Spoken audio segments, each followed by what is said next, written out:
விஞ்ஞானிகளையே ஆச்சரியத்தில் ஆழ்த்திய அந்த ஒரு லேசர் மாற்றம் உங்கள் மூளைக்குள் எப்போது நடக்கும் தெரியுமா?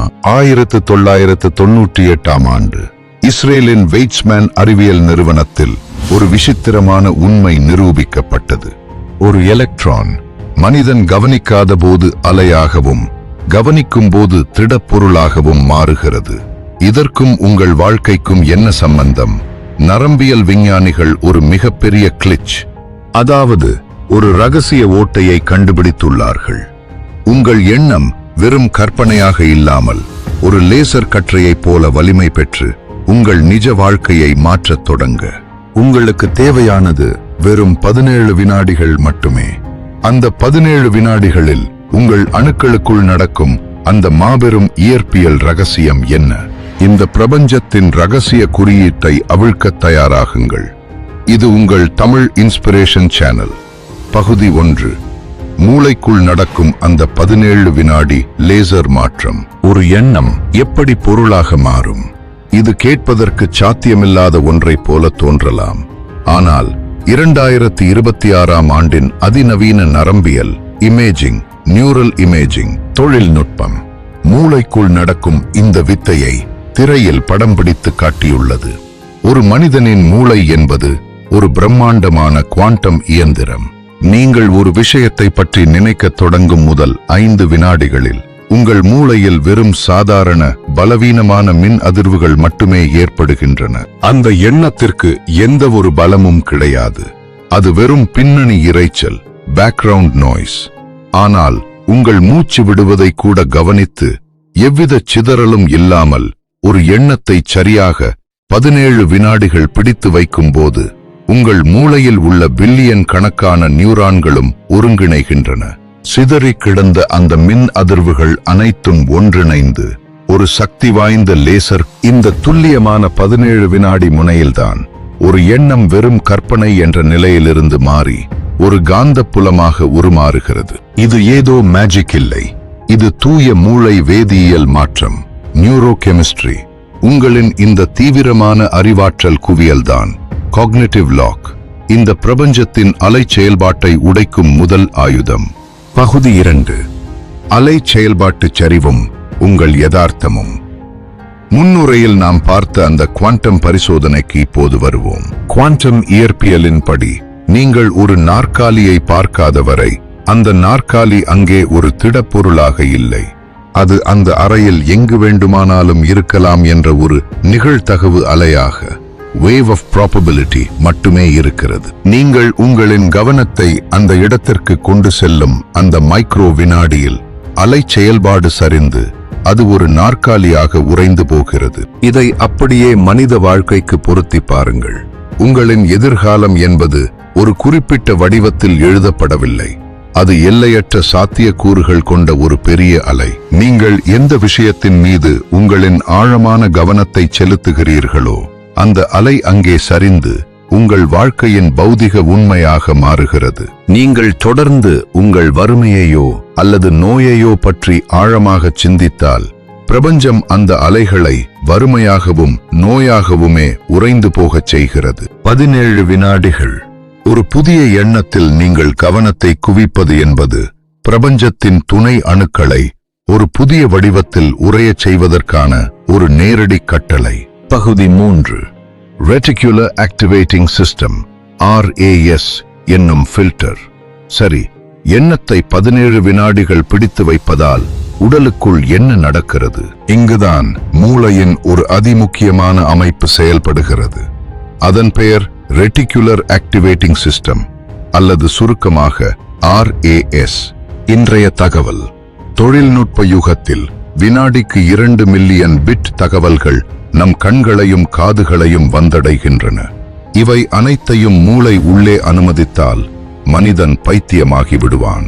எனவே இந்த RAS ஒரு ஃபில்டர் போல செயல்படுகிறது. எது முக்கியம், எது தேவையில்லை என்று பிரிப்பதே இதன் வேலை.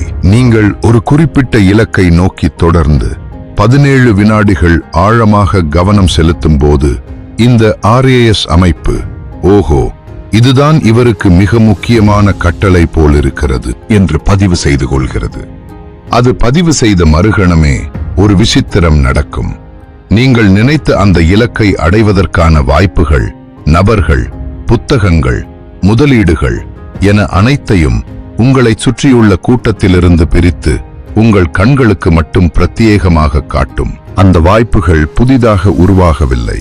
அவை அங்கேயேதான் பல ஆண்டுகளாக இருந்தன.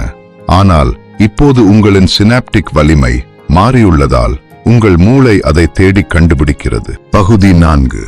சீக்ரெட் புத்தகத்தின் பொய்களும் குவாண்டம் உண்மையும்.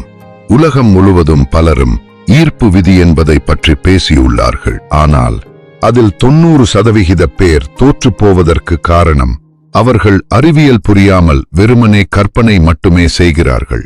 நீங்கள் சும்மா கண்ணை மூடிக்கொண்டு நான் கோடீஸ்வரன் ஆகிவிட்டேன் என்று முணுமுணுப்பதால் எதுவும் நடந்து விடாது. அது ஒரு செயலற்ற கற்பனை. ஆனால் நாம் பேசிக் கொண்டிருக்கும் குவாண்டம் மேனிஃபெஸ்டேஷன் என்பது மிக தீவிரமான ஒரு ஆழமான பின்னல், ஆக்டிவ் குவாண்டம் என்டான்ட்லமெண்ட்.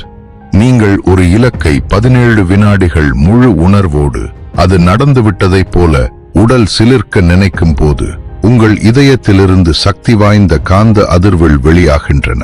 அறிவியல் படி நமது இதயத்தின் காந்த புலம் மூளையை விட 5000 மடங்கு சக்தி வாய்ந்தது. இந்த ஆழமான காந்த புலம்தான் உங்கள் உள்ளூர் நிகழ்தகவு புலத்தில் லோக்கல் ப்ராபபிலிட்டி ஃபீல்ட் நிரந்தரமான மாற்றங்களை உருவாக்குகிறது. இந்த தீவிரமான குவாண்டம் கவனம் மட்டும்தான் உங்கள் பௌதிக சூழலின் நிலைத்தன்மையை உடைத்து புதிய விடைக்கு வழிவகுக்கும். பகுதி 5. இந்த அறிவியலை எப்படி பயன்படுத்துவது? சரி, இந்த அறிவியலை எப்படி சரியாக பயன்படுத்துவது? இதற்கான ஒரு துல்லியமான நவீன கட்டமைப்பை இப்போது பார்ப்போம். உங்கள் நாளின் தொடக்கத்தில் ஒரு மிக முக்கியமான இலக்கை தேர்ந்தெடுங்கள். அமைதியான ஒரு இடத்தில் அமருங்கள். அந்த இலக்கு ஏற்கனவே நடந்துவிட்டது போல ஒரு காட்சியை மனக்கண்ணில் உருவாக்குங்கள். முதல் 5 வினாடிகள் உங்கள் மூளை பல்வேறு இரைச்சல்களோடு போராடும். உங்களுக்கு தேவையில்லாத பழைய நினைவுகள் வரும். அதனை தாண்டி 10 வினாடிகளில் மூளை அமைதியாகும். சரியாக 17 வினாடிகளை தொடும்போது அந்த எண்ணம் உணர்வாக மாறி உங்கள் உடலிலும் மூளையிலும் ஒரு மெல்லிய அதிர்வு அல்லது சிலிர்ப்பு ஏற்படுவதை உங்களால் உணர முடியும். அந்த நொடிதான் நீங்கள் பிரபஞ்சத்தின் குவாண்டம் அலைகளோடு இணைந்ததற்கான நேரடி அறிகுறி. ஆனால் இதில் உள்ள மிகப்பெரிய ஆபத்து நமது ஸ்மார்ட் போன்கள் தான். நீங்கள் தியானிக்கத் தொடங்கும் 10வது வினாடியில் வரும் ஒரு நோட்டிபிகேஷன் சத்தம் உங்களின் அந்த 17 வினாடி ஆழமான கவனத்தை துண்டு துண்டாக வெட்டிவிடுகிறது. கவனம் சிதறினால் அலை செயல்பாடு சரிவது நின்றுவிடும். எனவே காலையில் எழுந்தவுடன் முதல் 1 மணி நேரம் மற்றும் இரவில் தூங்குவதற்கு முந்தைய 1 மணி நேரம் எந்தவித டிஜிட்டல் திரைகளுடனும் தொடர்பில்லாமல் இருப்பதே இந்த குவாண்டம் கவனத்தை அடைவதற்கான முதல் மற்றும் மிக முக்கியமான படி. முடிவுரை. பிரபஞ்சத்தின் விசைப்பலகை உங்கள் கைகளில். நண்பர்களே, நீங்கள் சிந்திக்கும் ஒவ்வொரு எண்ணமும் இந்த பிரபஞ்சத்தின் மென்பொருளில் எழுதப்படும் மிரல் குறியீடுகள். உங்களின் அந்த 17 வினாடி ஆழமான கவனம் பிரபஞ்சத்தின் கண்ணுக்கு தெரியாத அலைகளை பௌதிக உண்மைகளாக மாற்றும் மாபெரும் ஆயுதம். குவாண்டம் இயற்பியலின் இந்த தீவிரமான அறிவியலை பற்றி நீங்கள் என்ன நினைக்கிறீர்கள்? இன்று முதல் அந்த 17 வினாடி விதியை உங்கள் வாழ்க்கையில் எந்த இலக்கிற்காக பயன்படுத்தப் போகிறீர்கள்? உங்களின் ஆழமான கருத்துக்களை கீழே உள்ள கமெண்ட் பகுதியில் பகிர்ந்து கொள்ளுங்கள். பிரபஞ்சத்தின் அடுத்த வியக்க வைக்கும் மர்மத்துடன் உங்களை மீண்டும் சந்திக்கிறேன். நன்றி, வணக்கம்.